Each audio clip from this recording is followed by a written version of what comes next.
trying to solve this binational problem. And sometimes we forget that we don't own the whole lake. It's a little closer, okay. All right, thanks. Is that better? Getting my cues. Okay, so I'm just going to jump right in. We have 4 speakers. We'll go through them relatively quickly, and then we're going to open it up for questions. So in terms of agenda, I'm going to start just with a very brief overview of this binational challenge. We're going to hear a scientific overview, and then we're going to hear about priorities and opportunities both in Canada and the United States. And then, as I said, at the end, we'll open it up for questions.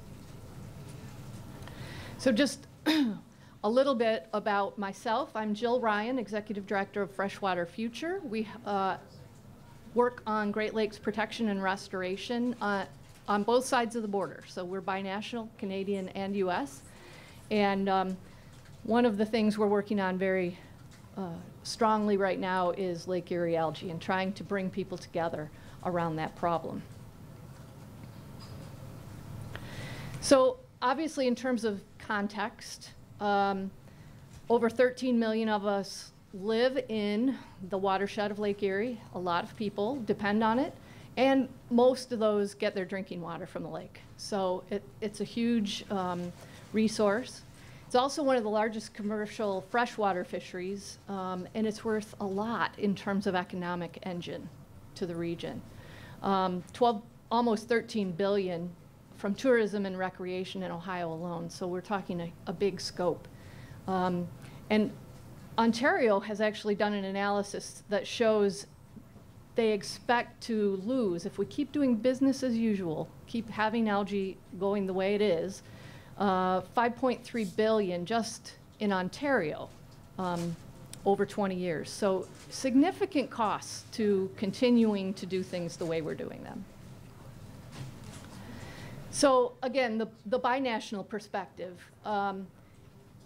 First, looking at Lake Erie, there's more than one algae problem in Lake Erie, unfortunately. So in the Western Basin, we have the toxic algae blooms that shut people's water off, hundreds of thousands of people in Toledo and Pelee Island last summer without water. But also in the Central Basin, you have dead zones or areas where there's not enough oxygen for organisms to survive, another big problem. And then in the Eastern Basin, there's a cladophora problem, another algae problem. So significant issues all along Lake Erie in terms of algae. We have multiple jurisdictions, so Indiana, Michigan, Ohio, Pennsylvania, New York, and Ontario, we're all sharing this, as well as 2 nations. So we do have to have some shared responsibility around how we fix this problem. There are some great things happening, not success yet in terms of the ecosystem itself, but we're starting to get attention to how we move forward. So this summer, there was a memorandum of understanding signed between Ontario, the state of Ohio, and the state of Michigan, agreeing to 40% reductions in a reasonable time frame. Obviously, we have to get that implemented now with implementation plans, but getting to an agreement is a big step. So that's a great step forward. And the NGO community, or the environmental community that's working on this, is binational. Freshwater Future is helping to coordinate that effort and to help us make sure we're all working in the same direction at the same time. So that's one of our big pieces. And that collective, there are at least 30, 35 groups working on this issue on both sides of the border. And so they're developing ideas already for how do we move this forward to implementation. So we have to move quickly now from the 40% targets that have been set to how do we get to those 40% targets. So there are lots of studies and lots of entities who have been weighing in on this. The 40% reductions are in multiple reports. So I think even as the targets came out, the comments we were putting in on those targets were basically, okay, yes, good, now let's get moving. So trying to focus on let's accept that for now.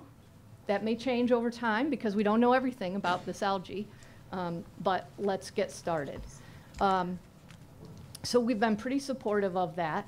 Those targets will now be finalized, should be finalized in February of 2016, and domestic action plans are due then in 2018. So at least getting the plans and digging in.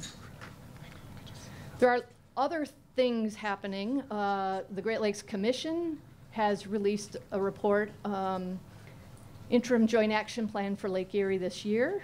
The University of Michigan has 2 modeling projects at least going right now on how do we use best management practices, reductions from sewage treatment plants, what are the tools we have at our disposal to make these reductions, and how deep do those reductions have to be? How many places, how many types of different management practices do we have to implement to get to that 40%? And then at the end, if you know of other projects that you think are important for everybody to hear about, we'll talk a little bit about those projects as well.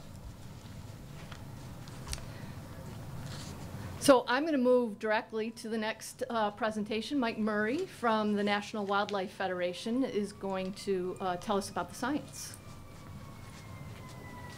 Do you know how to do that? Actually, if you could. I think I can.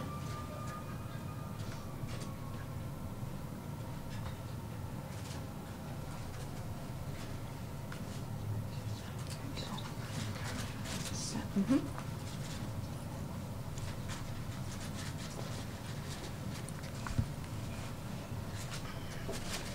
Okay, thanks, Jill. As Jill mentioned, I'm Michael Murray. I'm a staff scientist with the National Wildlife Federation's Great Lakes office in Ann Arbor, actually working remotely from Georgia over the last couple of years. We do have some HABs down there in the southeast, but not quite the same scale in terms of extent and intensity, I think, is what we've been seeing in Lake Erie in the recent past. Like HABs? Oh, sorry, HABs, so harmful algal blooms, so as mentioned in the title here. So yeah, that's what obviously the focus of today's session is, harmful algae. The quick review for folks who aren't as familiar, probably most folks are, but algae require nutrients. Nutrients in particular is nitrogen and phosphorus. Nitrogen is more typically limiting nutrient in marine systems. Phosphorus more typically limiting in freshwater systems like the Great Lakes. In terms of algae, we're particularly concerned with harmful algae, so there are different definitions, but the typical pattern is that they're causing some harm to humans, in particular producing toxins. So, and they're within freshwater systems, cyanobacteria, which are actually not true algae, are the particular concern that we're having in Lake Erie, in particular microcystis. And so they're driven in particular by excessive nutrients. Also, light is important. They're photosynthetic. They need light. If you have such conditions of poor light, such as you've got a lot of sediments in the water, then it's not as conducive to the growth of the cyanobacteria. Mixing is also important too.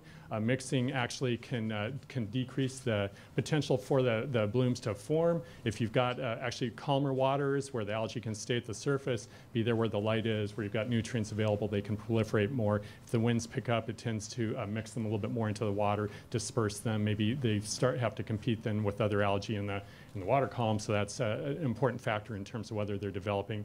An additional factor, key factor, is temperature as well. In general, for the cyanobacteria, warmer temperatures above about 20 degrees centigrade or 68 degrees Fahrenheit are really key for development of cyanobacterial blooms, such as microcystis, that we have seen a lot of in Lake Erie over the past couple decades.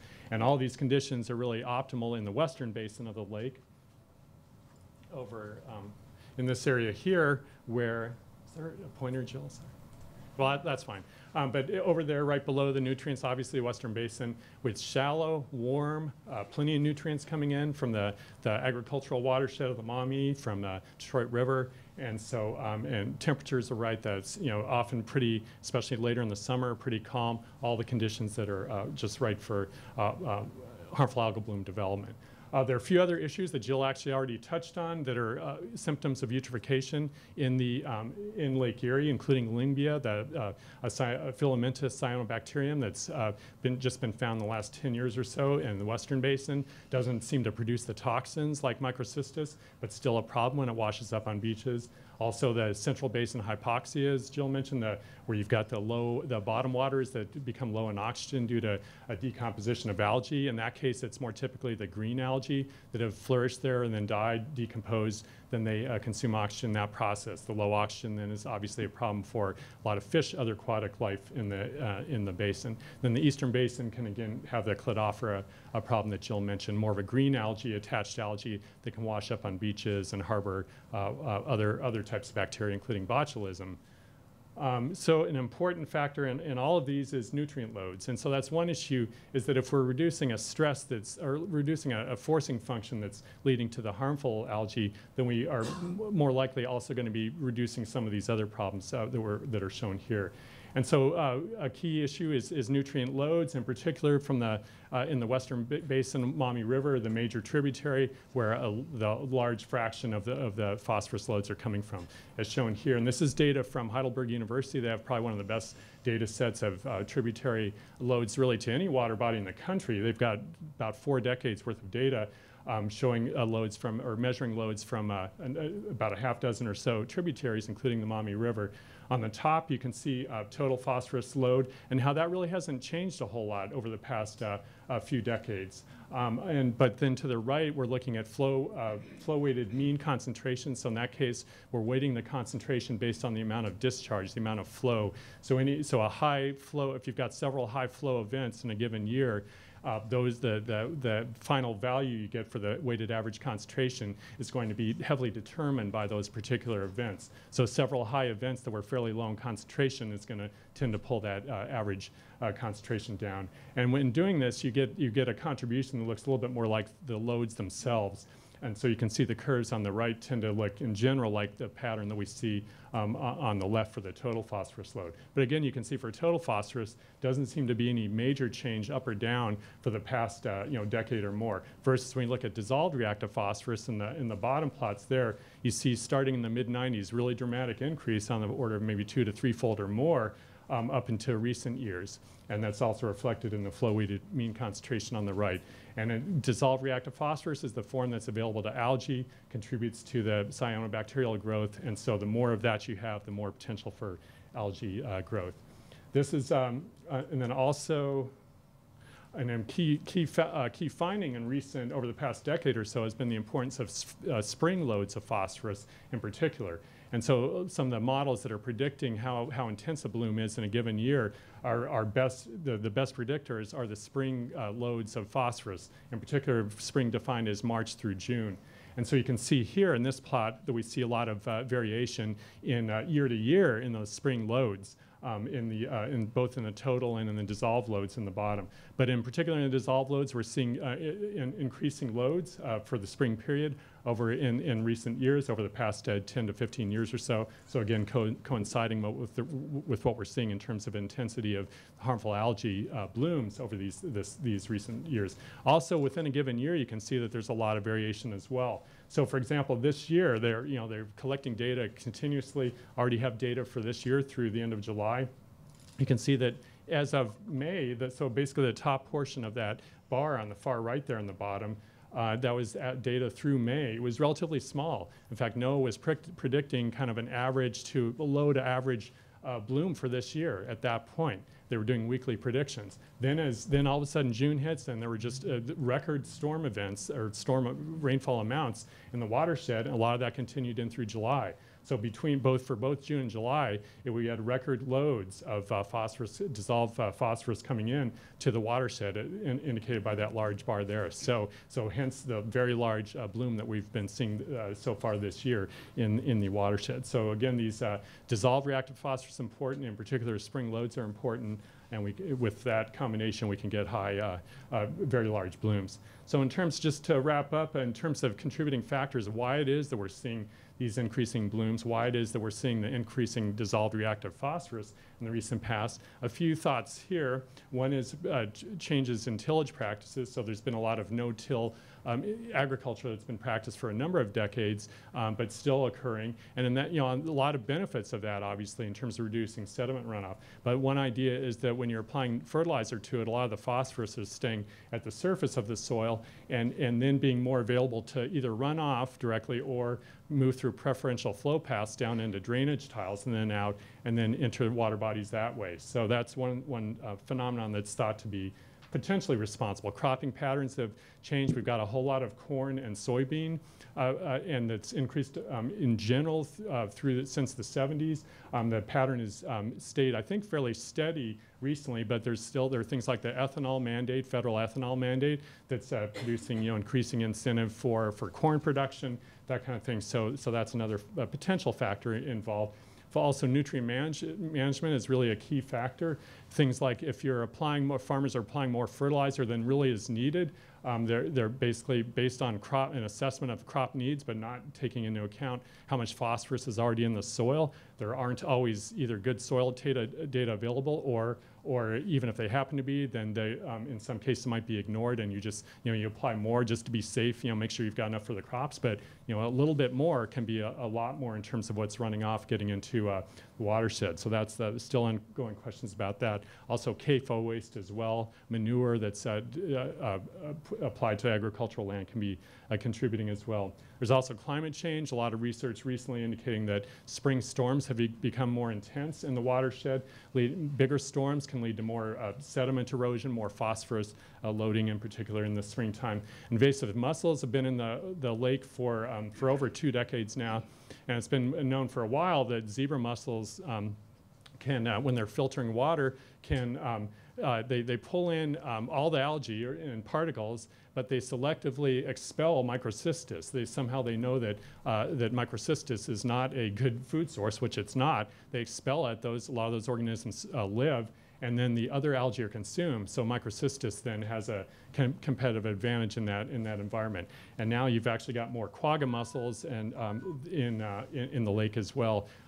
Just about here, wrapping up. So that's an additional factor. Finally, there are other factors. There's an idea that some microcystis seed material might still be staying out there in the sediments, going over multiple seasons, available to bloom, say, in the next season, in the next spring or summertime as temperatures warm.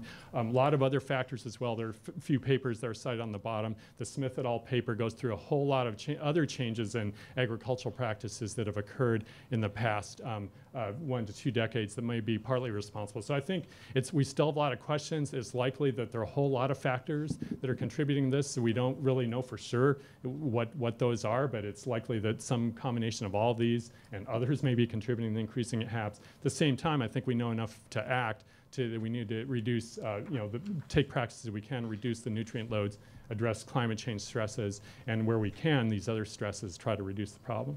So, thank you. Thanks, Mike. And next we have Lindsay Telfer from Canadian Freshwater Alliance. She's going to talk about north of the border. We'll get your...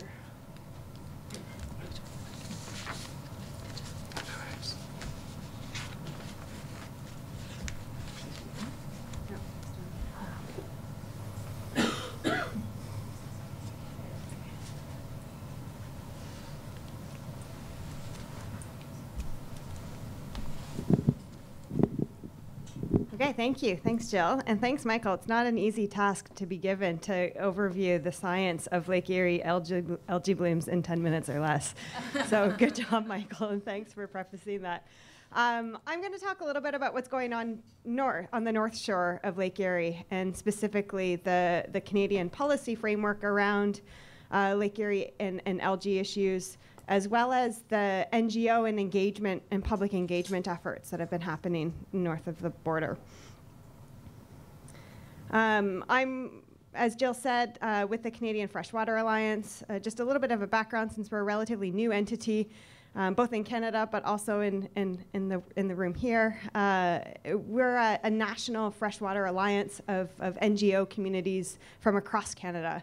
It came to our attention relatively quickly upon our founding that there was a real gap in the NGO world and efforts around Lake Erie specifically.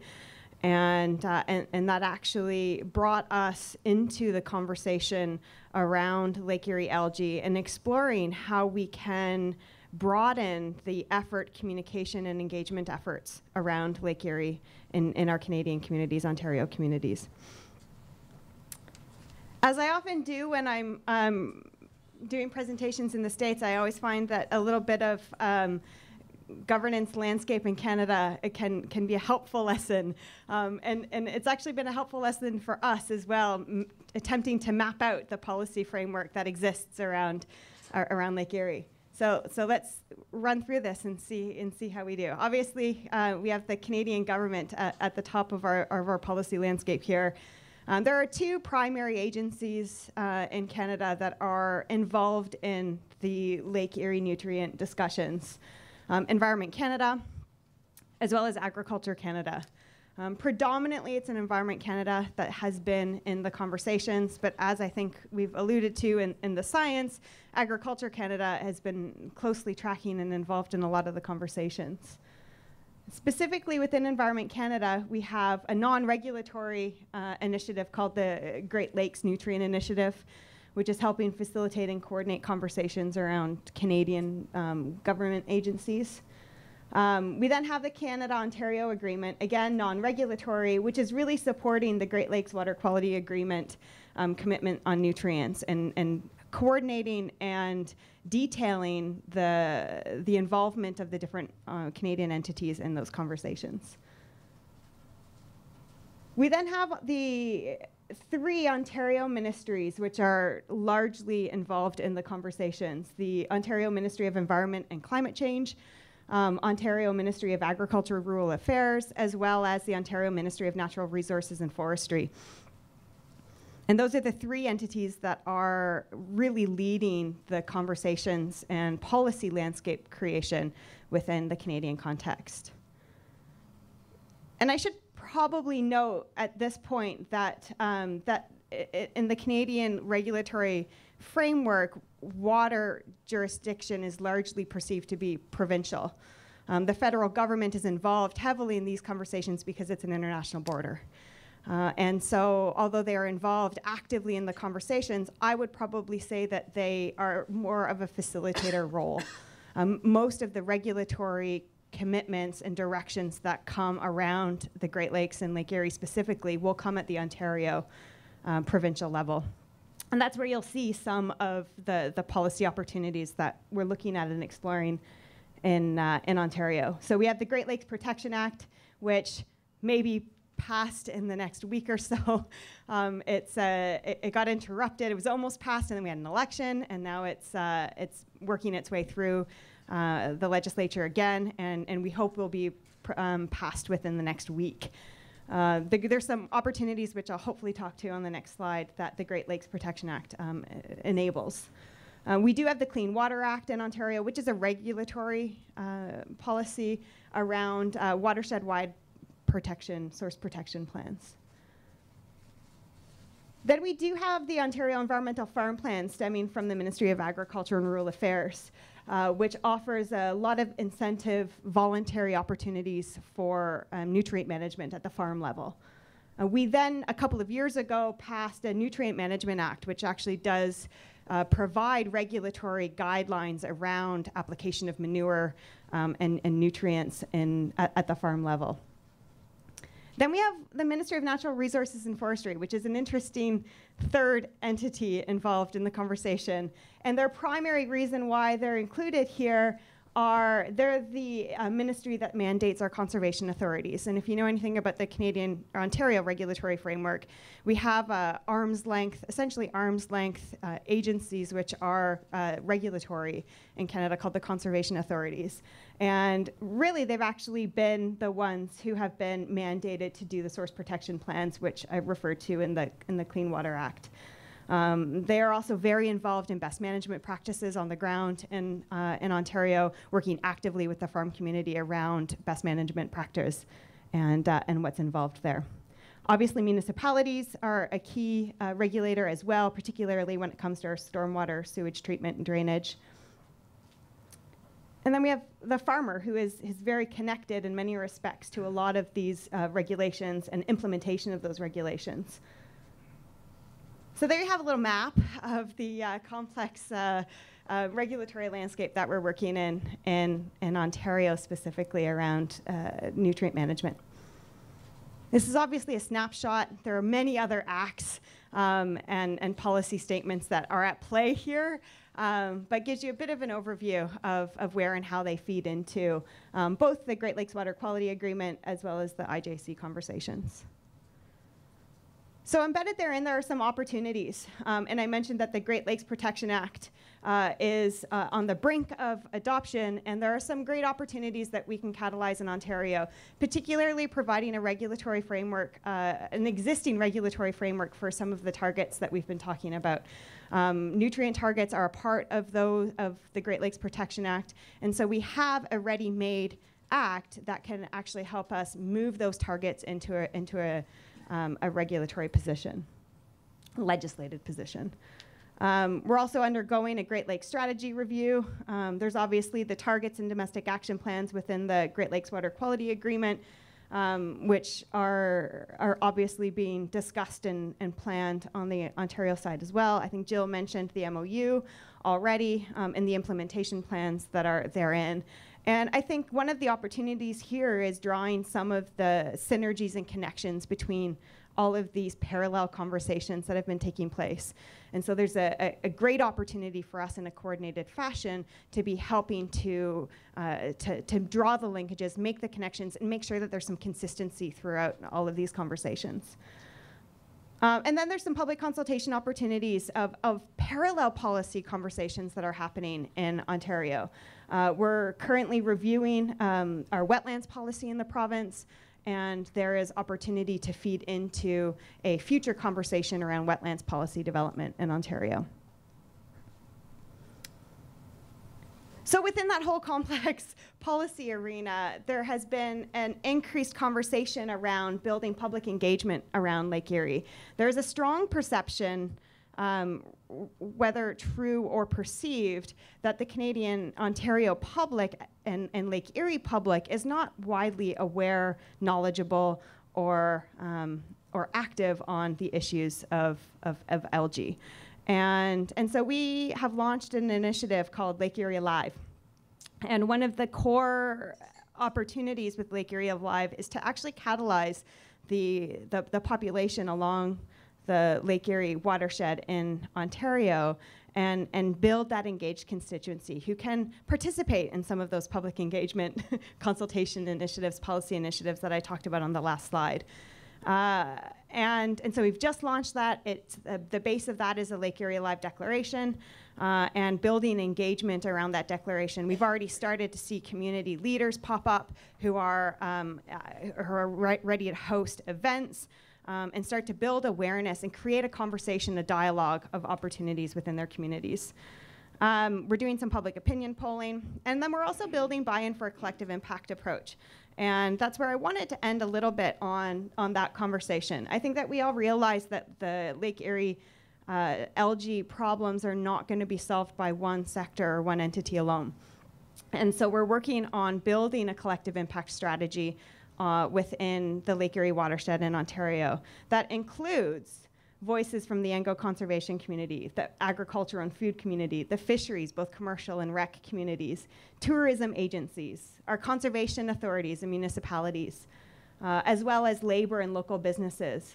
And the idea is that we bring each of those entities into several layers of a common agenda so that we can create a common agenda, work collectively towards the health of Lake Erie, and ultimately implement a strategy that will see the benefit of Lake Erie health.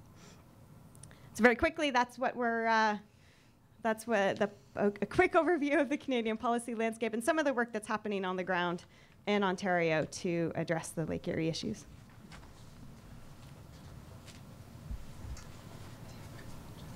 Thank you, Lindsay.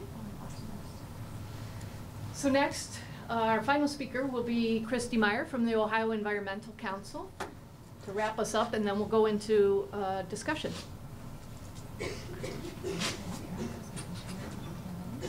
Yeah. It's on.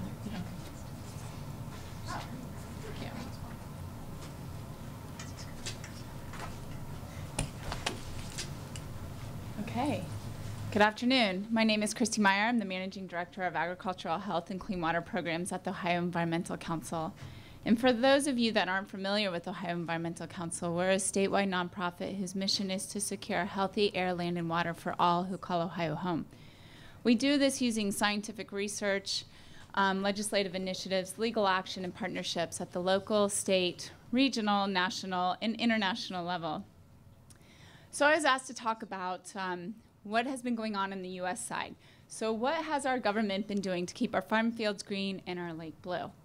Well, earlier this year in June, the U.S. EPA published 2 public health advisories. Under the Clean Water Act, under the Safe Drinking Water Act, the U.S. EPA has the authority to publish public health advisories to protect the public from pollutants where there's no rules that exist. So they published 2 drinking water advisories, one for microcystin and one for one that I probably will trip over, cylindrospermopsin. We'll go with that. And both of those algal toxins are found in Lake Erie. So for microcystin, children under school age, that limit is 0.3 milligrams per liter. And then for children of school age to adults, it's 1.6 milligrams per liter. And this other algal toxin, it's 0.7 milligrams per liter for children younger than school age, and 3.0 milligrams per liter for children that are school age to adults. Now, the US EPA should be commended for doing this relatively pretty quickly. My concern is that we're not looking at the whole body burden. And what do I mean by that? Well, my friend here, Dave Spangler, who's sitting in the front, is a charter boat captain. And so he bathes in this water, he drinks this water, he cooks in this water, but then he takes his boat out into this water. He's breathing that algal toxin, that water, that toxic water is splashing up on his skin, and then he's fishing in that water and takes that fish home and then eats that fish. So we need to take a look at the holistic, the body burden, what the whole body can actually handle, and put out public health advisories on that. Now, Congress has been very busy as well, and I'm not going to run through all of the co-sponsors because that would take forever, and I just don't have that much time. But Representative Bob Latta introduced the Drinking Water Protection Act, and he is a Republican from Ohio, and this was shepherded through the Senate by Ohio Senators Sherrod Brown, he's a Democrat, and Rob Portman, he's a Republican. It was passed in August of this year. And what this legislation does is it requires the US EPA to send Congress a report by mid-November outlining all of the algal toxins that have the potential to impact humans, how they can impact humans, a timeline for when they're going to publish those health advisories for all of those algal toxins, guidance on how to monitor and test for those algal toxins, and then any treatment options that are available. Now, the OEC was fortunate enough to be able to testify before Congress on this piece of legislation, so we're really pleased that they moved pretty quickly on this piece of legislation. We look forward to seeing what the US EPA puts out. This next piece of legislation, the Great Lakes Harmful Algal Bloom Coordinator, the OEC worked very closely with Representative Tim Ryan, he's a Democrat from Ohio, to craft this piece of legislation. And he introduced it with members on both sides of the aisle. These are all bipartisan bills, which is really great. And this bill is pretty self-explanatory, right? It's requiring the US EPA to appoint a harmful algal bloom coordinator for the Great Lakes to ensure that any of the federal, state, local, and tribal governments working to reduce phosphorus flowing into our Great Lakes are working collectively together, efficiently, and effectively. There's not one single federal representative that's sole job is to focus on reducing phosphorus flowing into our Great Lakes. This next bill, the Great Lakes and Freshwater Algal Bloom Information Act, is something that the OEC has been talking about with federal and state agencies in Ohio, as well as some universities. You know, there's not one place that you could go to get all of that water quality data on Lake Erie or on the Great Lakes, right? So Representative Bob Latta, again a Republican from Ohio, introduced this piece of legislation that requires the National Oceanic Atmosphere Administration to create an online database to house all of that water quality data on the Great Lakes and also collect any harmful algal bloom information that's out there while protecting proprietary information, because a lot of the universities, want to be able to publish on their scientific data. So let's shift a little bit to the funding side. We are all very much aware of the Great Lakes Restoration Initiative, this successful program, but we need to solidify it as a program so when the new president comes in, that this great funding that we have been able to secure doesn't go away. And so Representative David Joyce, also again a bipartisan bill, introduced this in the House, the Great Lakes Restoration Information Act of 2015, and in the Senate, Senators Rob Portman and Rob Portman's a Republican from Ohio, and Mark Kirk, a Republican from Illinois. And what this piece of legislation does, it would secure the Great Lakes Restoration Initiative as the program that it is over the next 4 years at $300 million. And then all I'm going to say about the Farm Bill is that earlier this year, Indiana, Michigan, and Ohio partnered up under the Regional Conservation Partnership Program, hence the partnership part, and was awarded $17 million to really hone in on those small watersheds that are producing a lot of phosphorus, and work with those farmers in those small watersheds to put best management practices on the land. So what is Ohio doing? Well, we've been busy as well. And earlier this year, our state senator, Randy Gardner, a Republican from Bowling Green, introduced Senate Bill 1. Now, this is a really rather long title, so I just call it Senate Bill 1. But what it did was, for the first time in the nation, restrict spreading manure and fertilizer on snow-covered, frozen, and saturated soils, and if there was going to be a 50% chance of rain or precipitation or more that day. It's riddled with a lot of loopholes. The OEC fought really, really hard to close those, but unfortunately we weren't able to. One of those include being able to spread manure or chemical fertilizer on frozen or snow-covered ground if there's a standing crop that's growing. Some other things that the Senate Bill 1 did was it requires large and medium-sized wastewater treatment plants to monitor their discharge for total phosphorus and dissolved reactive phosphorus. And I'm going to oversimplify this, but dissolved reactive phosphorus is basically 100% ready to be used by a plant. Total phosphorus, a portion of that is ready to be used by a plant. This bill also created an algal coordinator within the Ohio EPA, and that coordinator now is Carl Gebhardt. He was here at the Great Lakes Commission meeting, but it has since wrapped up, and I know that he has flown home. The other bill that kind of touched on some of the important things that we want to talk about today is Ohio's operating budget, House Bill 64, and this was introduced by Representative Ryan Smith. He's a Republican from Bidwell. And this had a whole host of things in it. But it also required anyone that was applying manure that was bought from a concentrated animal feeding operation or a really, really large farm to be certified. Or, they themselves that bought it had to be certified, or they had to have someone that was certified to spread it. Another really great initiative, the Healthy Lake Erie Initiative, was a brainchild of Senator Randy Gardner, again a Republican from Bowling Green, a couple of years ago. And this time around, it's a funding mechanism.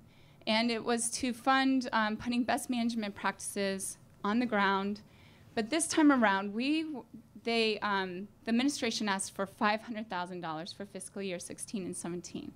The OEC, was asking for an additional $400,000 for monitoring, because we need a lot more monitoring in our waterways to fully understand what's going on. Are we making progress? What's the baseline here? So we were asking for an additional $400,000 to bring it up to $900,000 in fiscal year 16 and 17. Lo and behold, the Ohio House of Representatives gives us an additional $500,000 over the next 2 years. Who would have thought that? So it brought it up to $1 million in fiscal year 16 and 17. And they expanded that language to pay for monitoring as well. So what are some of the next steps? Michigan League of Conservation Voters has teamed up with the Ohio Environmental Council, Freshwater Future, National Wildlife Federation, the Alliance for the Great Lakes, and has undertaken some focus groups, and we're about to undertake some polling to develop a message. Now, it should come to no surprise to all of you, some of the preliminary results, right? When people think of farms, they think of the small mom and pop farm. But folks, we're no longer talking about the small mom and pop farm that you and I think of fondly, right? That we might have seen on the landscape as we're driving from X city to Y city, or that we might have grown up on, or that we saw in Little House on the Prairie. We're talking about large industrialized farms that are broadcasting, as we heard Mike say, manure and chemical fertilizer on top of the ground. Now, this doesn't mean that farmers are bad people. They don't wake up in the morning, stretch, roll over, kiss their spouse, and say, hey, it's a beautiful day to go pollute the environment and throw a bunch of money down the tile drain. No, they farm this way because this is the way that they were taught to farm. This is the way that they might have learned in college. This is the way that their grandfather, their father farmed. So we need to shift that culture. We need to start looking at what we're teaching people how to farm, right? We need to start with the agronomic rate. And the agronomic rate is matching chemical fertilizer and manure to what the crop really, truly needs. And the Ohio State University is working on doing that right now. We also need to level the playing field, right? So wastewater treatment plants, industry, they're regulated. And if I went to open up a business today, I'm sure I would be required to apply for a number of permits. I know Dave here, before he can even back his boat out of the dock, needs 5 permits. But largely, agriculture is not regulated. So we need to level the playing field, and we need to require them to implement craft, and implement nutrient pollution prevention plans. Requiring soil samples, we need to require them to do the 4 R's, meaning the right rate or the right source, at the right rate, the right place, at the right time for uptake by that plant. We need to make sure that farmers are implementing best management practices on their field. We don't have to dictate what those best management practices are, but they should be working with the soil and water conservation districts and the local natural resource conservation service to determine what those best management practices should be. And those plans should be certified and they should be enforced. So we need the Ohio General Assembly to provide funding to the soil and water conservation districts to make sure that those plans are enforced. And then lastly, I'd say we have a really good opportunity here to put pressure on the Ohio EPA to declare the waters, the open waters of Lake Erie, impaired. Now, impaired is a regulatory term under the Clean Water Act that then triggers a total maximum daily load, meaning how much, it puts a limit on how much pollutants can be in a particular waterway and then triggers a report on how we're going to get below that number. And so the Ohio EPA said that the near shore is impaired, but folks, if you go out in the middle of Lake Erie in the Western Basin, that's open waters. It's green. How can you say it's not impaired? So we have a letter to the US EPA here that we've partnered up with National Wildlife Federation, Freshwater Future, and others in the audience. And we're going to send that letter to the US EPA, putting pressure on them to make the Ohio EPA declare the open waters impaired. Let's get a plan in place. And so I'm asking you as a representative of your organization to afterwards sign on to that letter. Come see me or Adam, he's here. Adam, if you could raise your hand really quickly, and we'll get you signed on to that letter. So I'm gonna turn it back over to Jill. Thank you, Kristy. Thank you. So thank you to all the panelists who did a great job of a very complicated issue in a very short period of time. We want to ask you a couple of questions, if you don't mind, before we let you ask us. We're curious about a few things, and we'd like to see what other people know. So the first question is, what innovative solutions to nutrient reduction have you seen in other watersheds? Are there things that we really need to have at the front of our mind as we're embarking on this work?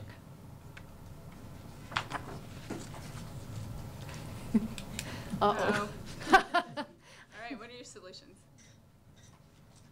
I think this is actually being considered Victoria Public Relations Commission in Ohio. In some of the parts of the country, they call it a watershed protection utility. I believe in Ohio it's being discussed in terms of a watershed trust.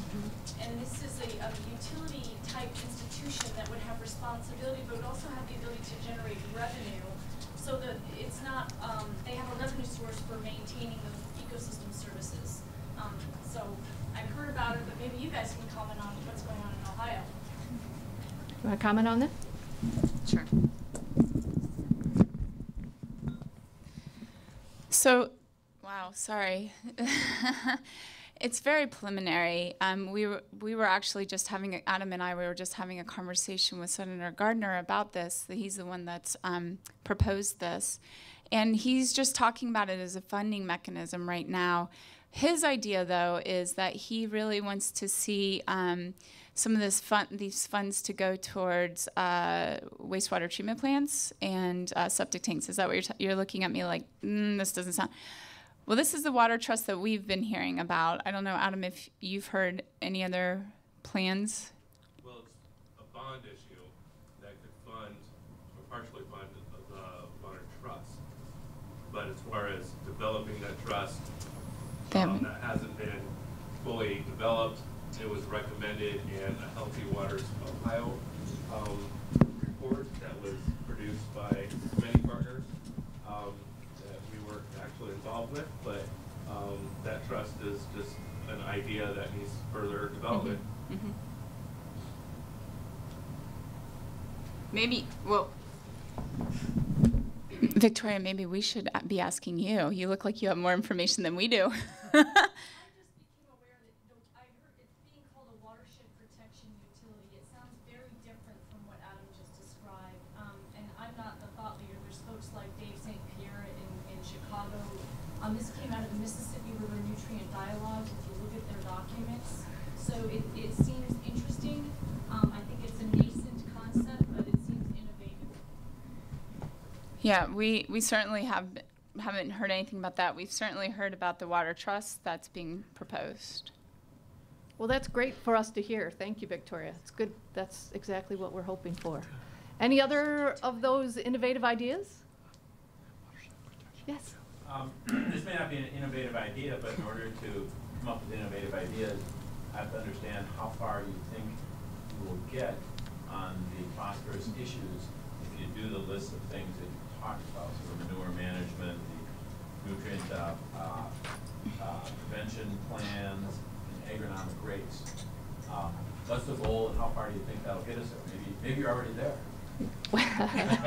Yeah, I'd like to think so, but I don't think that's true. Well, the modeling is happening. So the University of Michigan is working on modeling, at least for the Maumee, and then they're going to move into other places.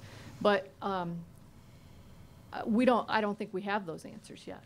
Whether there's a list of stuff and at what rates it needs to be applied across watersheds, right? So we're still working at that. Ballpark, yeah, okay. No. So my not so innovative idea is vegetative cover in many forms. Okay, good. Thanks, Steve. Any others? Just kind of to push on to that idea, just on a smaller grassroots level, just protecting what we've got, you know, watershed protection. You know, we're doing a lot trying to mitigate, trying to make things better in places that have already been damaged, and in a lot of places the intact watersheds that we have are still being threatened. Yeah, good points. All good, thank you. This is great discussion. So our second question, oh, you have one more? I don't want to go too far off the track, but we talk about things we can do that will reduce phosphorus, but we need to be thinking about some things to keep it, like you say, from getting worse. And the incentive to the farmers to make money. And when things like E15 get passed, if they do, there will be a very large incentive to apply more phosphorus to the landscape to increase quality more. That will far outweigh any of the BMPs that we can do to reduce phosphorus. And I don't hear us talking about, preventing E15 from becoming legislation. Great. Well, that's a good point. And yeah, I mean, we have to play defense as well as offense, I guess. All right. So our second question, and then we'll move on to your questions, is what are some good examples of involving the farm community in solving environmental problems? Have you seen that working elsewhere? so that we can keep those things in mind.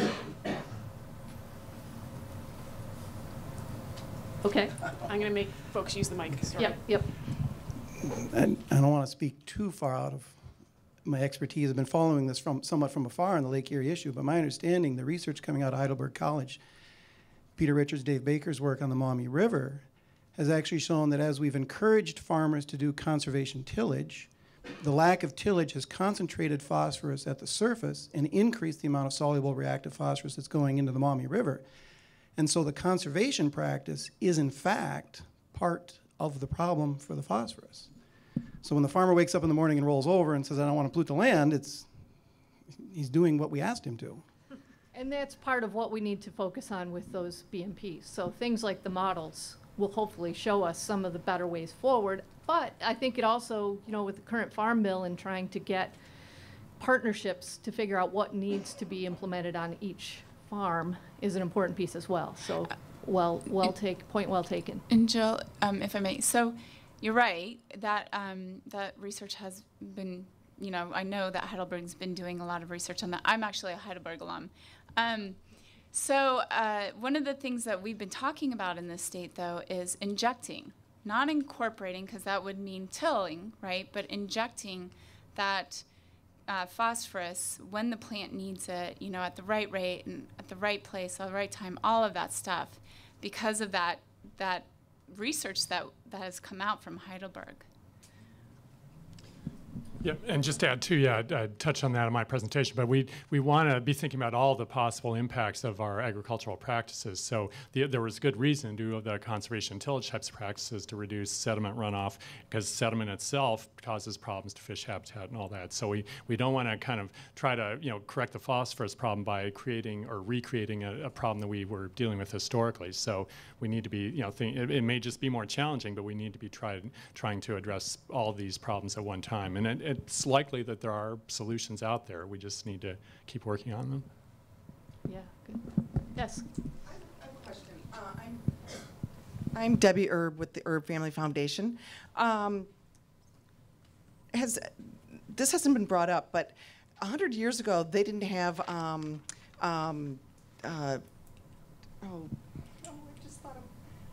drainage. They didn't have the drains. Yeah, drain tiles. And so what does everyone think about that? I mean, when every farm has drain tiles on it now, don't you think that the sediments and the nutrients are going to get into the rivers and the lakes a lot quicker? Mm-hmm. Anyone want to take that one? Just quickly, I mean, drainage, as I understand, I'm definitely not a farmer and ag expert, but drainage is essential in areas exactly like the Maumee River Basin, where you've got a lot of clay soils, relatively flat topography. You need to get the water off the land, otherwise the Maumee, that region was historically the Great Black Swamp, right, going back, 150, one of the biggest wetland complexes probably in the country. So it was mostly drained, and now it's in agriculture. So naturally, it would be a swamp, much of it. So, and that's not conducive, obviously, to growing crops. So if you're going to grow crops there, you need to get the water off. So I would think, tile drainage is an essential aspect of that. But still, there may be ways to do that, or to do things like drainage, water management, that kind of thing, where you can have the drainage, but still be, ideally reducing the phosphorus that's coming off, the nutrients that are coming off. Okay, and then getting back to what you said, that it used to be a swamp. Yeah. Why isn't it a swamp? Because it's being drained. Don't we need a barrier between the land and the river? Yeah, good point. That's all good questions and good points. It used to be the Great Black Swamp. Yes, we need additional wetlands, and it's lots of people are looking at where can we put wetlands, and it shouldn't be so hard. I don't know why we're taking so long. We have GIS, we can do overlays, and we can figure out where they should go.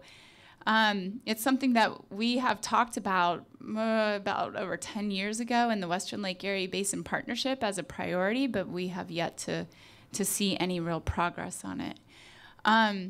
What I will say is, I think Mike touched on this a little bit, is that there is an effort to, maybe not as big as it should be, to have tile drainage management where they, you know, hold back the water from going, flowing into the waterways. And actually, I can't remember who was talking about it at the Great Lakes Commission. Someone from Ohio, one of our state agency folks, that was actually saying we do need to hold that back because it's August. You know, in August, we're always dry. We have no water, and everyone's looking for water. So I think that some of those things are, people are starting to look at them, but we need to do a lot more. I might just add that there is quite a bit of research going on in this area in parts of Ontario. So there's one professor at the University of Waterloo that's doing quite a bit of work on how you can, capture the water and use it, and or have drainage systems filter into stormwater retention areas. And so I think that there is a lot of research going in, but I think the challenge is we need to get beyond that. And I know that tile drainage is widely used in the Ontario watersheds. In the back. I'm not sure if others were at the session earlier today on managed grazing, but that seemed to be real promising. And I don't know, because the speaker was from Wisconsin, so he talked about this process for his dairy farm, where, I don't want to describe it, but it seemed very promising. But are there dairy farms along Lake Erie? I mean, I'm just not sure, but it certainly is promising, so. You know, I actually was in that presentation earlier. I agree. There are quite a few dairy farms in the Lake Erie watershed, and I asked that gentleman if maybe he wouldn't mind coming to Ohio to talk to our Dairy Farm Association, along with Ohio Farmers Union, and our state conservationist, Terry Cosby. He's a think outside the box type person, so I think it could be a good partnership. Yeah. Yes. Going back to the example of successful or potentially successful ways to engage farmers, Richard Moore is a professor at Ohio State University. He has several papers, reports, as well as congressional testimony, I believe, that is available to read about the past 10 years of his work in watershed water management in the Sugar Creek in Ohio. And the way that the farmers were organized, and then it led to a nutrient water quality training project, I think is a good example of how that could be leveraged. Thank you. Back over there on the left. Karen Shapiro from the Brink Fund in Milwaukee. I have a question about, someone mentioned that a letter was going to be sent to EPA to put pressure on Ohio to declare the open waters of Lake Erie impaired, triggering the TMDL process. But what about other states, Michigan, Ontario? I mean, what's the net benefit of just putting the pressure on Ohio? Yeah, well, it's really hard to tackle everything in 10 minutes, and actually I begged for 15 just about a week ago to Jill. Collectively, we are working to get a Western Lake Erie Basin TMDL, and what we've been advocating for is for the US EPA to do that TMDL and work with Ontario on carrying it out, because they don't have that process over there. But that doesn't mean that we can't do one. This is just an opportunity that we saw right now. Michigan recently finished up their TMDL on Lake Erie, and it did not include the open waters. You know, we have a lot to do in this area, but we certainly are calling for a regional TMDL. Victoria, Adam's going to stand up for the world. Oh, okay, Adam. Hi. Victoria. I was just going to make a plug that the letter is on our table in the French room. So if you'd like to read the letter to US EPA, feel free to go and read that and put your name down on the sign-up sheet. Thanks.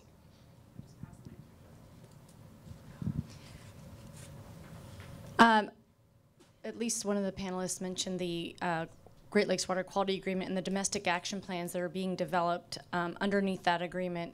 And we, the Great Lakes Commission today released a joint action plan for Lake Erie with 10 action items that we believe can sort of kickstart the conversation about what might be included in those domestic action plans.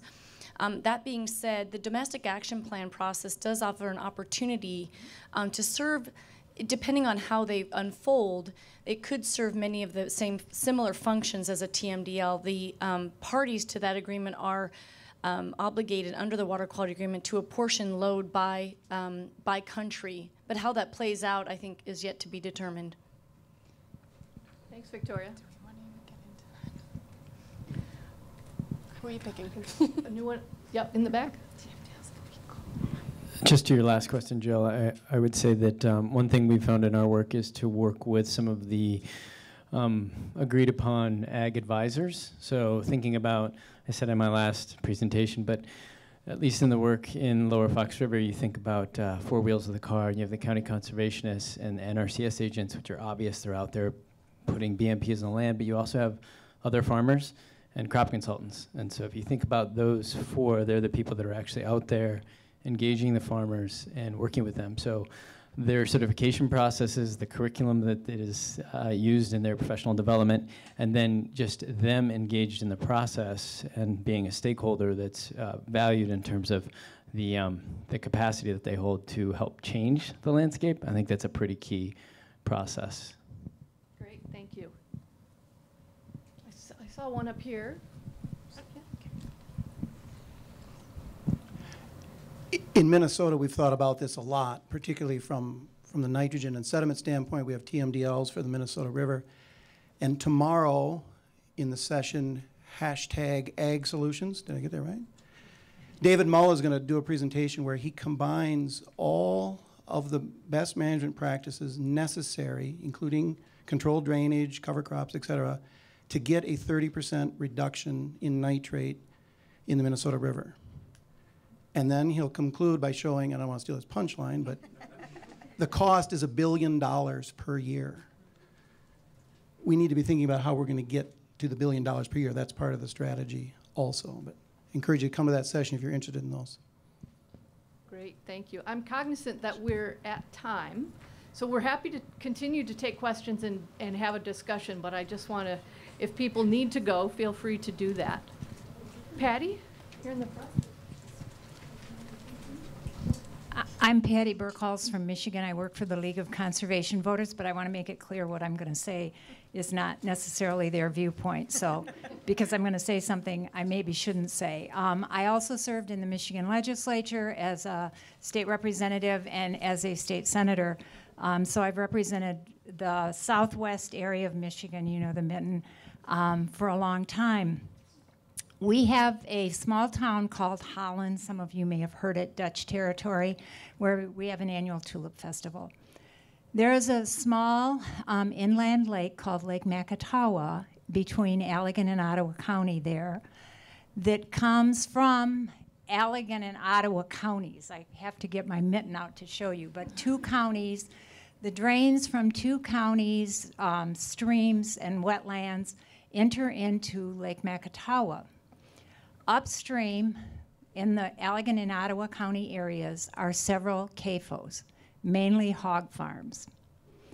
They have tremendous runoff in their already tiled fields where they are, and this has been corroborated by Hope College and Argonne National Labs, where they are growing some kind of a quote-unquote superbug. My name for it, not them.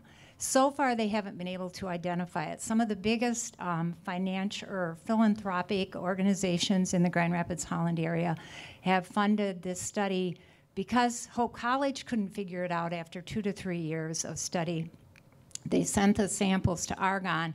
Argonne has still, and I'm missing a huge meeting with them today to be here, so I haven't heard the absolute latest numbers on this, but they have not been able to diagnose what this superbug, quote unquote, is. They know it's coming from the hog and some cattle farms. They know it's growing in the tiles because the fields have been over-tiled, and they know it's going into Lake Macatawa. It's causing algal blooms in Lake Macatawa and going right out into Lake Michigan. It's horrible, I have to tell you, it's horrible. There's a no contact ordinance for everyone, no matter what age and no matter what they're doing, no contact with that water. They have been working on this for several years, still unidentifiable. My concern is great. I have children, I have now 2 granddaughters, a lot of friends with boats. A lot of expensive homes on Lake Macatawa. If you want to, talk about that west side of the state, and I'm sure you would know the names of many of the largest pharmaceutical and other kinds of companies live there and they are very concerned about it. They've been dedicating a lot of money to this, but in the meantime, we haven't gotten anywhere, and I'm so frustrated, which is why I'm telling you this story. I'm so frustrated by this. I'm so frustrated that the state of Michigan has not been able to do anything. I'm so frustrated by the federal government. I think this has gone on long enough where we are literally polluting our rivers and streams to the point that they have the ability to poison the people who live along them or who want to use them for fishing, boating, and other kinds of recreation. Sorry. Thanks, Patty. It's an important reminder of several things, but one of them is that this is not just a Lake Erie problem. We're focused on Lake Erie right now because it's calling us. It's in trouble, as is Lake Macatawa. And there are other places in the region that have similar problems. So it's a great reminder that this is a regional problem that we're going to have to take on. Yeah. Anyone else? Any last questions or comments before we wrap it up? Well, thank you so much, and thank you to our panelists.